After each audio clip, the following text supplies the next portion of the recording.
Greetings, everyone! I've got new recording program stuff. A friend of mine wanted to try help me with streaming. And besides streaming, I'm just very happy I finally have a better recording device anyway, because I was always terrible at recording video game footage. This one is pretty good. But yeah, so I've got new recording programs I'm trying out as a little test video of mine, just in case I want to go streaming in the future. I kind of promised people on Patreon I would be doing that, but I haven't really done very much for Patreon so far. Anyway, the thing is, this Thursday I'm going on vacation. I'm traveling to Poland because my girlfriend's brother is going to get married, and I'm being forced to travel all the way to the other side of Europe to go there. And as usual, I always go nuts if I haven't had an animation or new video up before I leave, which is why I'm a little bit on crunch time to get a new animation finished before Thursday. And speaking of which, I shouldn't wasting my time with video games, so sorry Knights. I'm just trying it out a little bit, practicing the program, but I should really continue drawing. So this is kind of like a fun thing when I kind of like have a Sonic Dissected kind of video while I'm technically still working on my animation at the same time, so isn't that efficient? Because this is probably the last chance I have to be talking about Sonic Forces before the big launch, but at the time I actually return home from my vacation, it's only 3 days left before Forces is actually out in stores. So I thought it would be fun to have a last conversation, a last reflection on what we had so far and what's hopefully up to come. Because man, it's an interesting time. You know, ever since Sonic Forces was announced together with Sonic Mania, I've immediately been fascinated in what an amazing battle we're about to get. Like Sonic Forces versus Sonic Mania, because haha, wow, are they really each other's yin and yang together? And so it's kind of fun to reflect on that for now. And in case you're wondering, I'm working on a quick Sonic Forces based animation right now. Recently, Aaron Weber had a Q&A with a couple fans, and they were asking if Big the Cat was going to show up in Sonic Forces, and then Weber had made a joke about Big not showing up because he's on vacation, Abaddad, or whatever it's called from Sonic Unleashed. But I think he forgot that Dr. Eggman has taken over the entire planet at that point, so that immediately caused me to consider the idea of how vacation would be in a world that's completely ruled by Dr. Eggman. So that kind of inspired a quick little cartoon. And as I said, I want to have a cartoon finished before I leave tomorrow, so I really need to work a lot faster and harder to get this done on time. Because, yeah, I'm technically working on a Sonic Mania in minutes, but there's no way I have that one finished in time. I can show it off how far it is so far, but it leaves off right before they get to a chemical plant zone, so there's no way I could ever get this finished in time. Basically, one of the big jokes of this cartoon is that the Jewel is never really cooperating with Dr. Robotnik, so it's constantly giving his robots costumes Dr. Eggman doesn't like, or teleporting Sonic and friends to the wrong place. That's kind of one of the big jokes of this cartoon. And yeah, there's no sound yet. I always do the sound as the last thing, mostly because I always have to wait for ages before I get all the voice acting. Even though with this cartoon it doesn't really make sense because there won't be much voice acting. This is gonna be mostly mute, just like the Sonic CD animation was.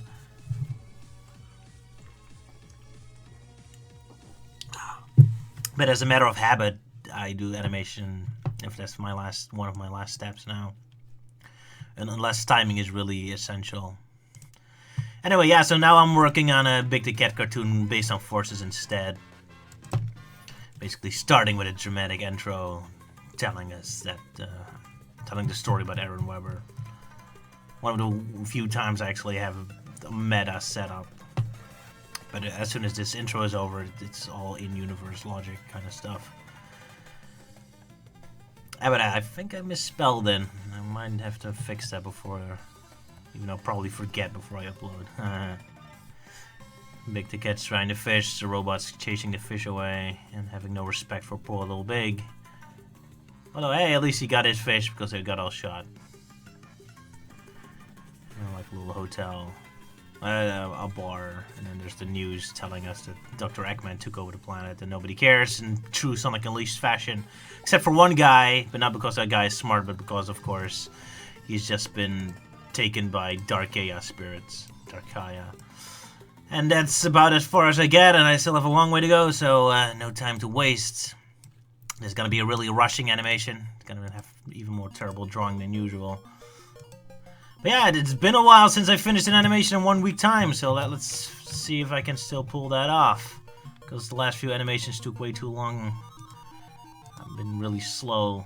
I think the problem is, and it's kind of pathetic, but I think I mostly suffered this year from too much self-awareness or too much self-doubt.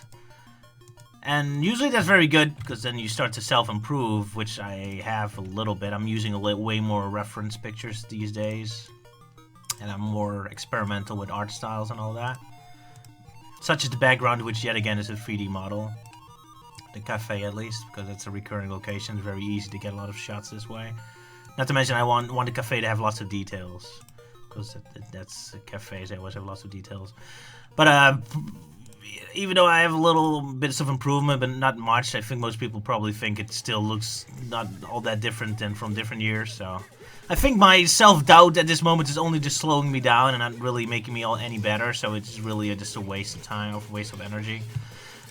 So I'm trying to refigure my brain again to be a little bit more careless, more sloppy again.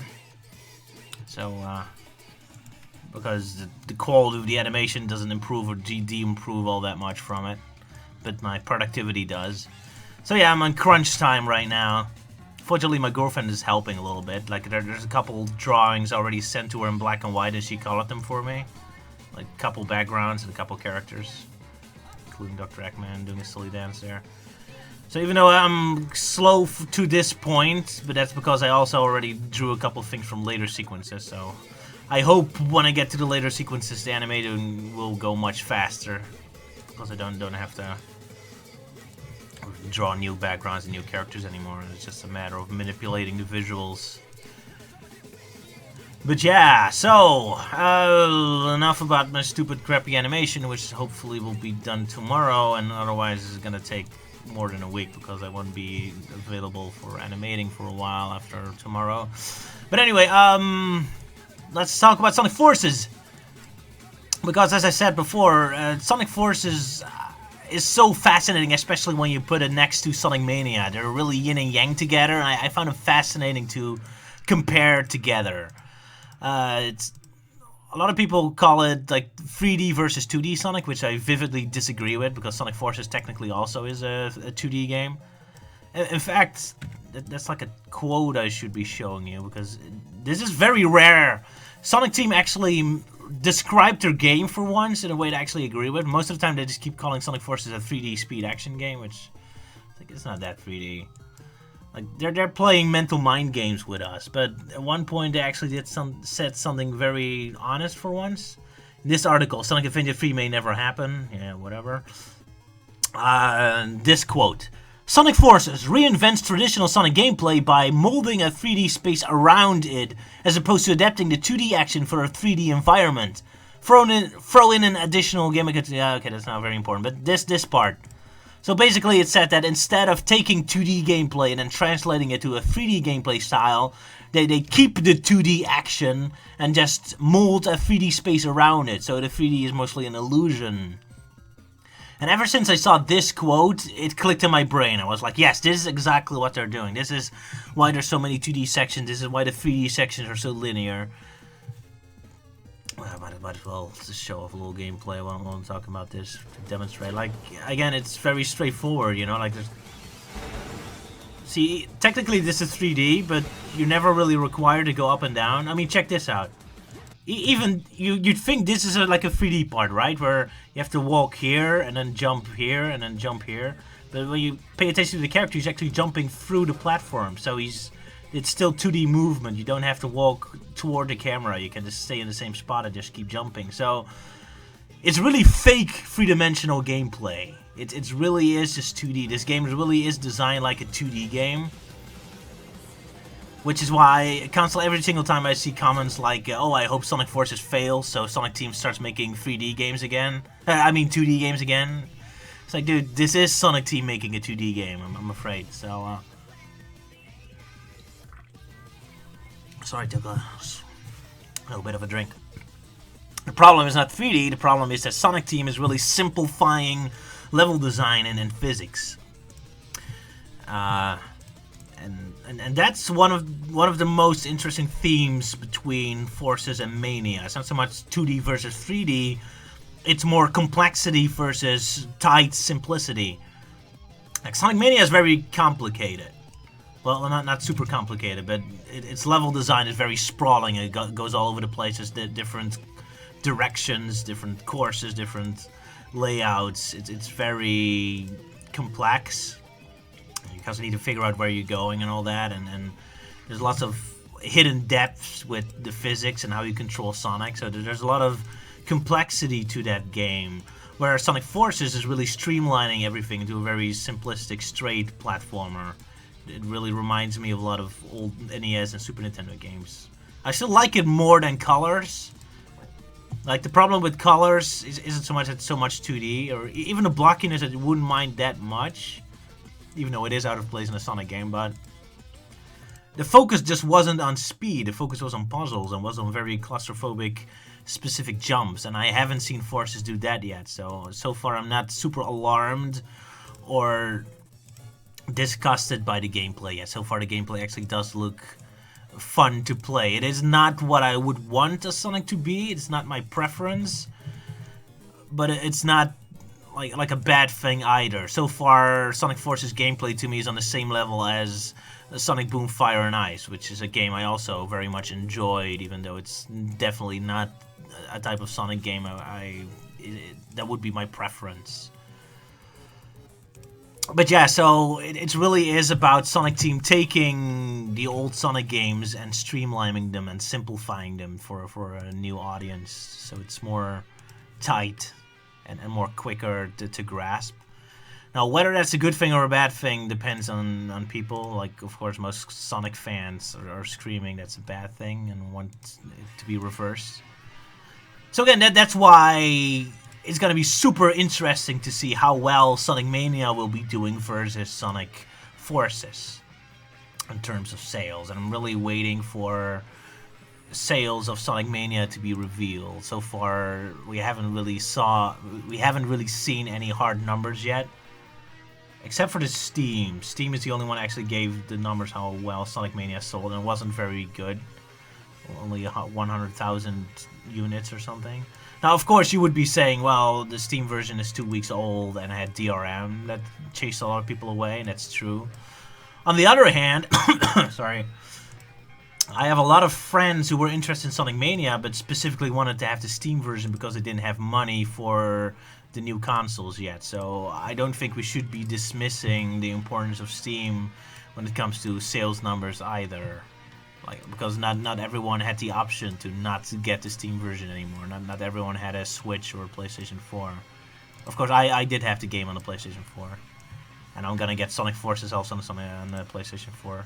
Because then I can actually record it. Although now I can finally record PC stuff too, so I could have gotten the PC version, but too late now. I picked the PlayStation 4 version. But yeah, so the 2nd of November is the day when Sega releases their quarterly income. So then we're finally gonna get actual numbers and see how well Sonic Mania actually did. Because a lot of people say Sonic Mania is super successful, but they don't really have hard numbers to prove it. Usually what they have is, you know, this kind of stuff where you just list the best-selling digital games. It's like, oh look, Sonic Mania is here and did better than Minecraft and FIFA and Rocket League, games that are already months old, so that isn't super impressive. Wow, Sonic Mania did better than Golf Story. What the hell is Golf Story? And it got defeated by Mario and Rabbids, even though that game has to share its digital sales with physical sales as well, so I don't know, I don't find these lists of best-selling games to be much of an evidence how well a game does. Especially for a game like Sonic Mania that only has digital sales. So it's its full extent. But yeah, we'll see. Maybe Mania is doing a lot better than we thought. Maybe it isn't. Again, that's why we're waiting for the 2nd of November to find out. And of course, even if I have the numbers of Mania, it's not gonna mean much. We need the numbers of Forces as well. Cause man, that's almost even more fun than just playing the game, just seeing them battle each other, just the competition of it. Because this is it, ladies and gentlemen. This is really this internet nerd battle we've been having for ages. Like, what's the most important thing in Sonic? Is it the gameplay, the physics, the blah blah blah, that stuff, or is story and presentation, all that stuff utterly useless and meaningless? It's like, so far that's the narrative that's been smashing our brains with the hardcore angry nerds so far, and I'm not quite sure how much right they are. So I think story and graphics and such are way more important than they let on, so we're gonna find out. Although one thing is for sure, I'm definitely convinced Sonic Mania is gonna get the best critical score, it has the best reviews, and it wins the most awards. Because it's really hitting that specific nerd niche where all the old school gamers really fit in. It's really a game made for game journalists and that type. So they love that stuff. But yeah, the question is, do normal people from the street love it? We'll be finding out. It's gonna be exciting. I'm really looking forward to that. But I'm also looking forward to the game itself. It's definitely gonna be a parody paradise. Tons of possibilities, and it looks very exciting. It is a shame that a lot of the set pieces are only visual and not really interactive. Like again, that train sequence. Like here, just this cool train sequence at one point.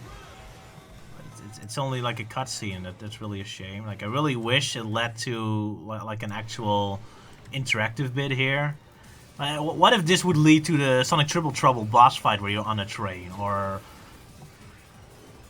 Sonic After the Sequel has stages where trains are actually like dangers in the level itself, or even at least something like Sonic 06 where you're having to chase the train, like something that actually like includes the train actually in the level itself. But the way this game seems to be, that's not the case at all. The train only shows up in the cutscene. It's really a shame.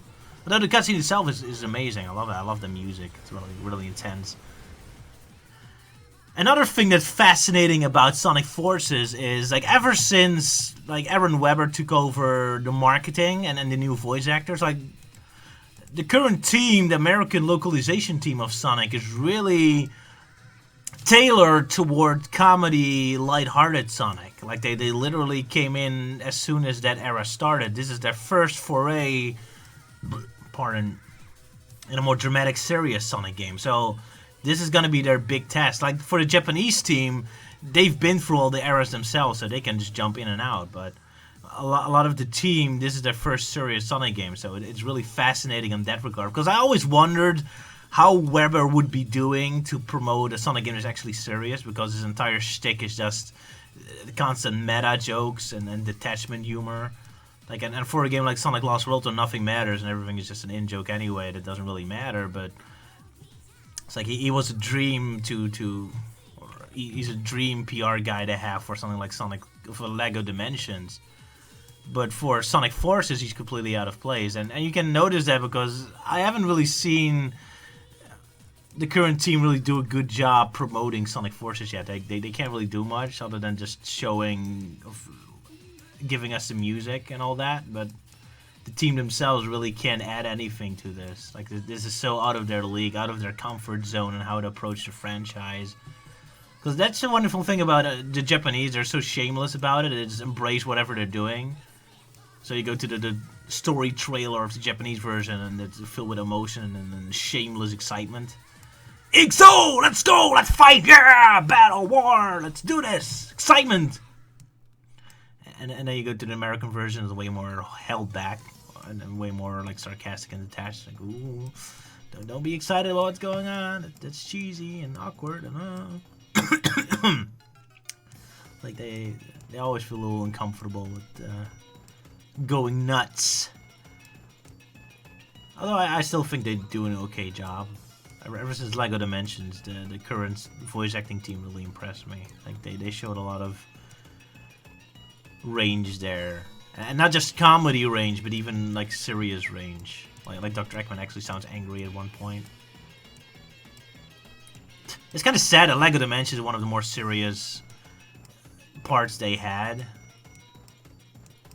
At least with some energy to it, at least. I'm sure technically Rise of Lyric is their big dramatic moment, but Rise of Lyric didn't have any energy at all. Everything was super held back and toned down and calm and relaxed. And, LEGO Dimensions actually had a ton of energy to it, so it was so far their best foray into this type of Sonic energy I want them to be utilizing.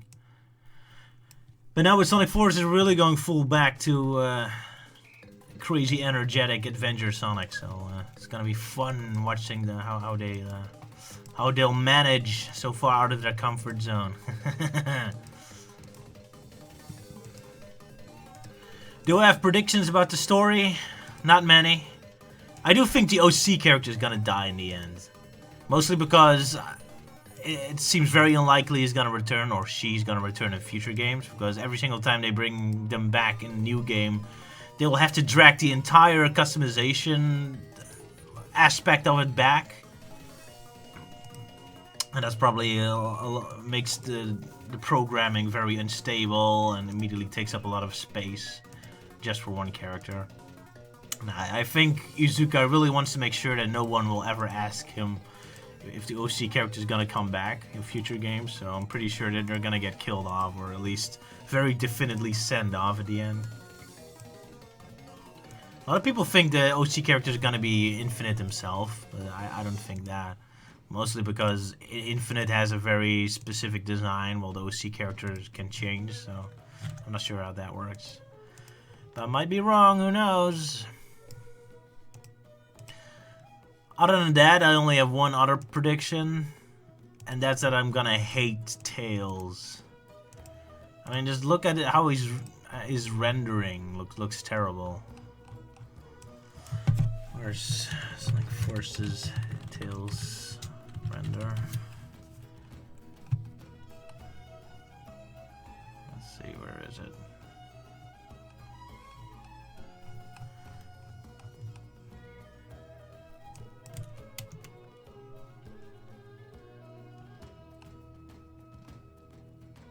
Here. Just look at him. Don't you just immediately want to punch him in the face when he looks like that? He reminds me of freaking Brainy Smurf. Let's put them next to each other.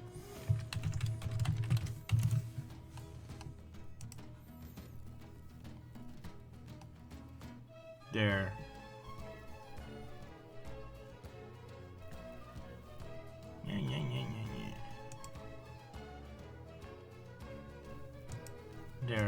There, aren't they exactly the same? Papa Smurf always said. It's like, it's gonna be Sonic Lost World Tales again, isn't it? But we'll see. Maybe I'll be pleasantly surprised. I certainly hope so.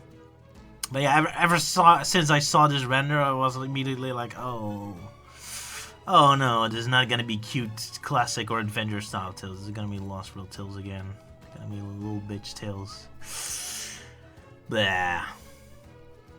I'm not a big fan of this guy. Probably is like that. But yeah, so Sonic Mania versus Sonic Forces. Simplicity versus complexity. Focus on gameplay versus focus on presentation. It's gonna be very interesting. As for me, I'm kind of in the middle. I don't want to pick sides. Again, I really consider them yin and yang of each other. They're really two halves of the same game. Well, they're not two halves of the same game, but I wish they were. It's like the gameplay of Sonic Mania and the presentation of Sonic Forces. That would be great.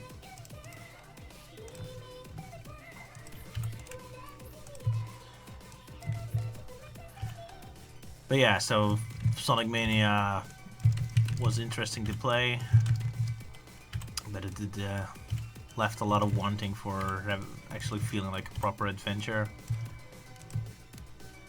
And it seems this game is going to scratch that itch.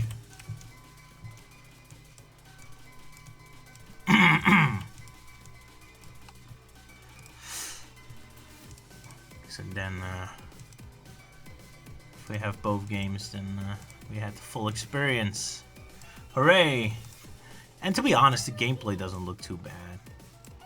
I haven't seen any annoying puzzles or slow bits yet. It looks like a typical 2D side-scroller from the Super Nintendo. It doesn't look like a Sonic game all that much, but I don't know. I was recently playing Mystical Ninja 2 for the Super Nintendo, and the level design kind of reminded me of that for some reason. Very short levels, each with their own unique music. Because that's kind of one of the weird things about Sonic Forces. Like, the game seems to be designed entirely around replayability. Like, the levels are short and all have unique songs and all that, so it's clearly they want you to keep replaying the level over and over. But I haven't really seen any reason to replay them. It's not like there's a lot of different routes you can pick or anything. It's really weird. Probably we're missing something. One noticeable thing is, it seems so far we've only seen easy mode. Apparently Sonic 4 is going to have easy mode and presumably hard mode and all that stuff. But so far we've only seen easy mode demonstrated, which is why enemies are so useless. And why there's a cap on the amount of rings the characters can have. So I wonder if maybe as soon as we see normal hard mode and the level's gonna look more impressive. I doubt it. I never played a game where hard mode really changed the level design itself, but I suppose it's possible, so who knows. At least it's clear that the game still has more secrets for us to discover, so we'll see, but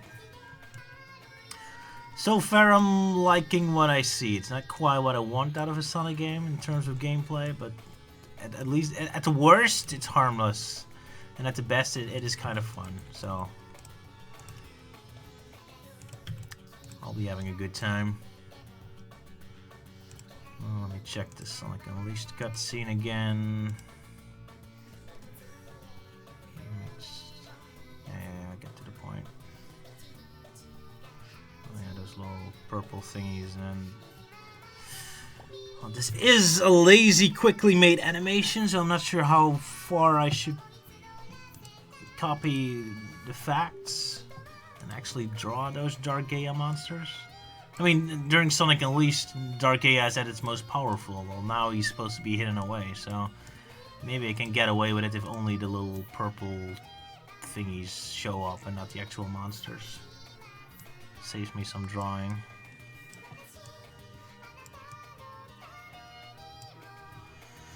Sorry folks, I'm gonna be lazy with this one. I only have 1 day left to finish it and I still have a lot of stuff to do, so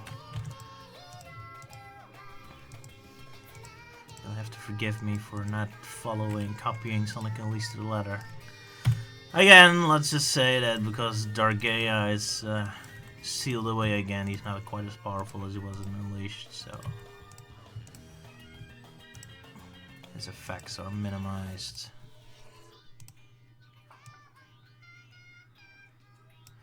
You're just gonna get the purple puffs.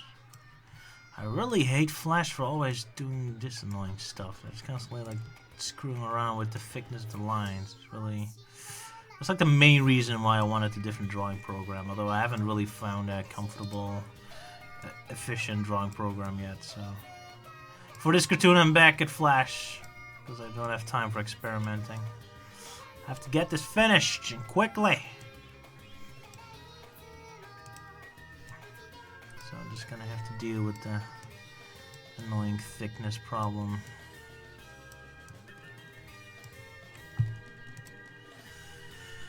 There we go.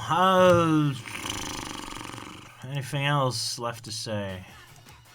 Yeah, there's one thing I noticed about Sonic Mania I've actually found very interesting. You see, I've read a lot of articles about classic fans what their problem is with modern Sonic, and one of their main reasons is that ever since Sonic Adventure 2, according to them, like the games have relied a lot less on level-specific gimmicks. Like in the classics, each level had its own like gameplay element to it that's unique to that stage. For example, Carnival Night Zone in Sonic 3 having those cannons you shoot and the balloons to bounce off on and those barrels. Those lovable barrels everyone likes. They're unique to that level, and you have to master them in that stage. And Hydrocity or Hydrocity, whatever you call it. Or the tubes that suck you out, or the chains that you hang on. And then Sonic Adventure 1 was the last one to actually put a lot of effort in that, and Sonic Adventure 2 didn't have those. Which I disagree on. Sonic Adventure 2 actually does have a lot of those unique elements. The problem with Sonic Adventure 2 is that very often they're not very interactive. Like you have the bungee jump cord and the jungle vine from Green Jungle Zone, for example. So technically those are level gimmicks. You just touch them and then they send you on a cutscene and you're off. Anyway, the point is, with Sonic Mania, I was expecting the level gimmicks like that to be very interactive, get a lot of emphasis to them. But that wasn't really the case all that much. For example, in Hydrocity you have boats. They're apparently so important they even have like their own, like unlockable, their own, what are they called? Yeah, you have to do them and you get like a message. I can't remember the word. But anyway, that's like a big gimmick, but it never really leads to like a level set piece or anything. They're just there. You land on them and they just become a platform that floats you somewhere else. Or you just jump off and nothing happens, and that's really it. Or you have the squirting guns in the desert stage, which, again, you expect some sort of Donkey Kong Country kind of set pieces to happen from that. Where you really have the time to survive and avoid hazards or something. But again, it never really leads to anything like that. At most, you just have a choice to collect a couple extra rings or not. I was kind of surprised because I was really expecting more of a Nintendo approach to it. That level gimmicks and hazards really got a lot of emphasis. While most of the time they're still just kind of fun things that happen but don't really have much of a point to them. Anyway, do you guys agree with that, or am I missing something? It has been a while for Sonic Mania and I can't really study them at this moment.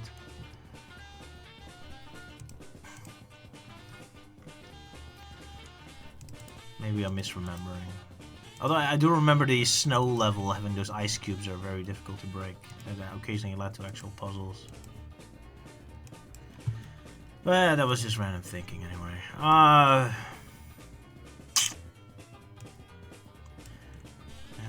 I'm not sure if there's much else to talk about. Kind of run out of things to say.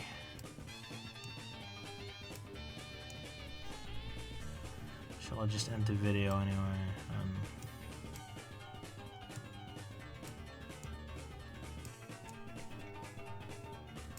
Yeah, I probably should just end the video here. So it was just a test video. Just testing out the program. Maybe in the future I'm gonna actually stream. Would be a fun idea to have Luke show up on Skype or Discord and join in. Although I'm not sure if there's much use to that because Luke is not very comfortable in improvising and just talking off the cuff. To be fair, neither am I. I'm also very uncomfortable and just start talking. I mean, this recording, this is the 4th attempt to do this. Actually, did this exact conversation several times before. But most of the time I don't pronounce words correctly or I'm just kind of mumbling. Like, I'm really desperately constantly reminding myself, like, hey, sound loud, emphasize words, scream, energy, overact. It's not my natural way of talking. I talk way louder than usual. But yeah, if I talk usual, then, you know, it's not to talk like this. I kind of drift. You barely hear what I'm saying, and that's not very fun. Maybe I'd still talk like that in this video, too. I desperately try to avoid it, at least. But yeah, it isn't very easy.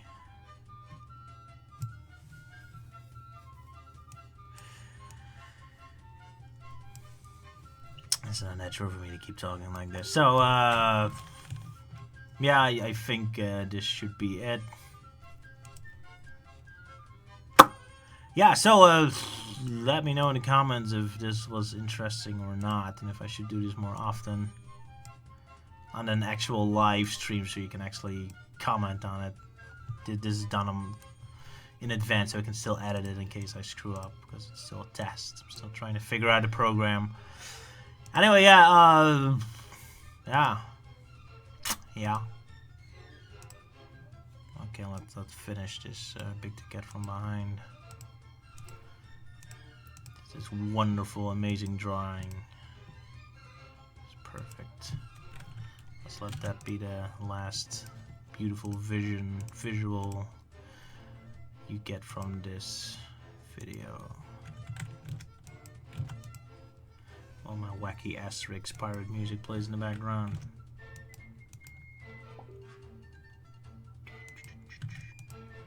And someone is desperately trying to talk to me on Facebook, so another excuse to stop this recording almost as soon as this is finished.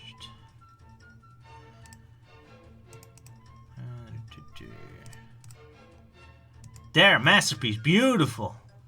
Should frame it and hang it above my bed. Anyway, see you guys.